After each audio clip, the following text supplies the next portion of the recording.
Hello, YouTube. In my research of the unidentified submersible objects, I've paid a lot of attention to submarines, and sometimes I encounter very interesting types. And I wanted to tell you about one such type today. I bet you have not seen such tiny mini submarines yet, and most likely have not even heard about their existence. Well, some have observed such subs in the underground museum complex in Balaclava at the so-called Object A25 GTS. They were Soviet submarines, and actually this design is very interesting. And in Russia, there is one such sub on display in Saratov, in Victory Park, on Sokolova Mountain or Gora. There's an explanatory plaque where it says that only 32 such ultra-small or super-small submarines of the TRITON-1M series were produced. And at the moment, there are only 5 of them left in the world. Can you imagine what a rarity it is? In addition to those already mentioned in Balaclava and Saratov, there is one copy in Kaliningrad at the Museum of the World Ocean, one in Kronstadt and one in Vladivostok on Rurcla Island. And that is all. What does it mean wet when we describe the type of the submarine? Are these dry submarines? The fact is that in this case, we're talking about the fact that the crew of such a submarine was inside, but still in the water. That is, in a diving suit and with a personal supply of compressed air. That is, it was the wheelhouse of the boat that was wet, so to say, but the bow behind the dashboard and the stern, where the batteries and the electric engine compartment were located, were sealed. By the way, about the dashboard of the Triton from Saratov, this is how, what's left of it, you can see on the photograph. According to the equipment of the submarine, the following is reported. The crew had a magnetic compass, a radio station, an MGV-3 sonar station, an automatic course navigation system at their disposal. You can see the drawing of TRITON-1M and some more technical details. The hull of the mini submarine was made of aluminum magnesium alloy.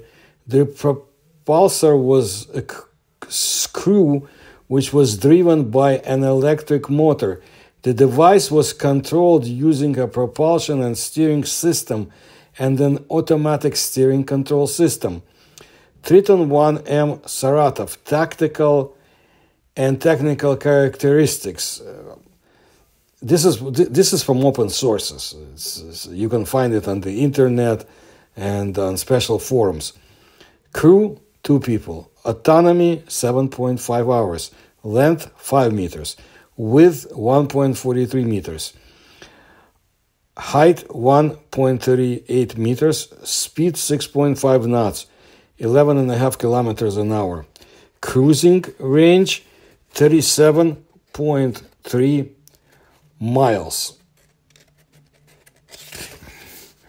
Weight, 1.6 tons. Diving depth, 40 meters. A new stage of work on the submarines of this type began in 1966 and was carried out in the Central Design Bureau Volna under the supervision of Chief Designer Yevgrafov. The draft version of the 907 Triton-1M project was ready in 1968. The technical project was completed in 1970, after which the Leningrad New Admiralty Plant, now Admiralty Shipyards, began construction of the lead boat. Tests of the new mini-sub started in 1972, and it lasted for several months after that. And then the plant received an order for serial construction. The Navy wanted to receive 32 units of this new equipment. To me, this is interesting because this was also during the time when the Soviet Navy was chasing USOs, trying to understand what they were dealing with. And you can see it in my other videos. I don't have to repeat it here. The operation of boats of this type was carried out until the end of the 1980s, after which they were mostly decommissioned. But there are rumors on specialized Russian forums and websites that several such mini-submarines still remain in service as part of the Russian Navy, the Azerbaijani Navy, and the Ukrainian Navy. Whether this is true or fiction is anyone's guess. We just don't know. The ultra-small submarines TRITON-1M were strictly classified for a long time, and they performed reportedly the following tasks: patrolling the waters of ports and raids, search for underwater scouts, probably spies and saboteurs of the enemy, cover delivery and placement of mines and subversive explosive charges, disembarkation and evacuation of reconnaissance divers, repair of pipelines and underwater structures. By the way, there was no provision for any weapons on the Triton. Everything that the saboteurs needed to perform a combat mission, including weapons, they packed in special hermetic bags, which they put under the seat. Now, let me share some independent opinions from forums and so forth. The sub would enter the enemy port, find out what was needed, and leave quietly.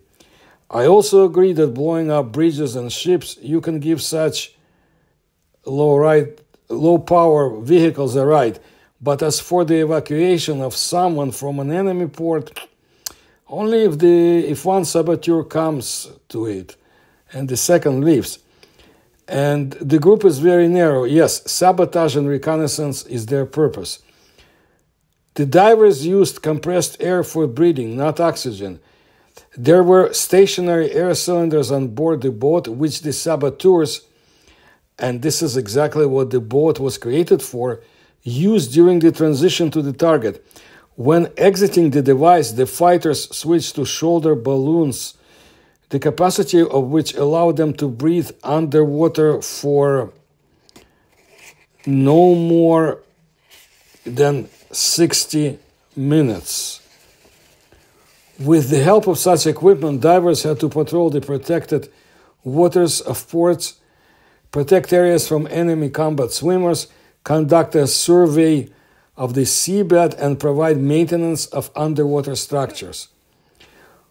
Water areas were not patrolled on these boats due to low visibility underwater and lack of location equipment on board. So you have two different opinions. They patrolled and they didn't patrol.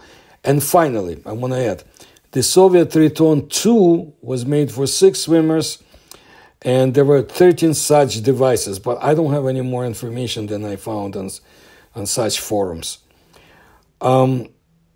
Obviously, nowadays, much more efficient mini-subs exist in various navies of the world, but we do not have information about those that carry out secret missions, obviously. Look, it would be great to use such subs for peaceful purposes, such as underwater archaeology and but I'm not holding my breath. So from time to time, I will bring you information about the world of submarines. I find it fascinating. And those who surf aboard submarines, it's a very difficult task.